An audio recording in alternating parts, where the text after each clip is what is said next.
Good morning, fifth graders. As a part of our speaking and listening standards, we're going to do an activity in which you get to be the teacher for the rest of the class. Okay?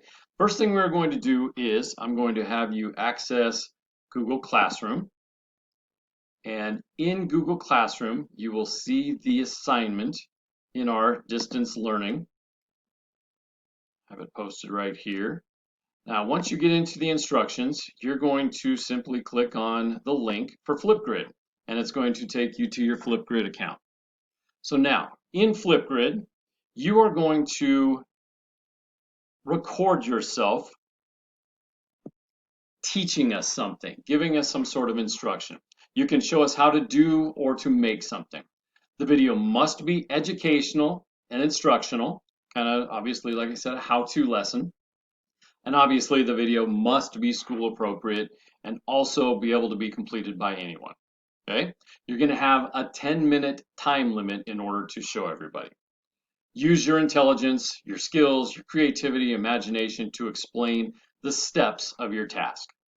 So now, some of the things that former students have done, they have explained magic tricks. They have completed art projects. They've shot basketballs. Some have demonstrated how to make a peanut butter and jelly sandwich, how to bake cookies. I even had one student that demonstrated how to give their dog a bath. Now, obviously, they recorded that one at home. Don't bring your dog to school in a tub and make a mess in my classroom, because otherwise you're going to have to clean it up. So now the objective of this assignment is to present a how-to instructional video to your fellow classmates in a manner that is easily understood and for everyone to be able to follow and complete. The score. How are you going to get a grade on this? Well, your overall score is going to be based on your ability to present instructions in a manner that is easily understood.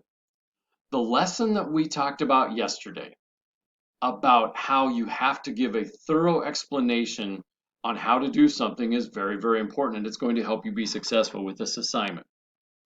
You have to remember, you can't assume that everyone has prior knowledge or any sort of familiarity with what you're teaching them. You have to give them everything from the beginning. So now, the most important thing is have fun, do something that you like to do, and become that expert on what you're teaching us, because you are the expert in this assignment. All right, have at it.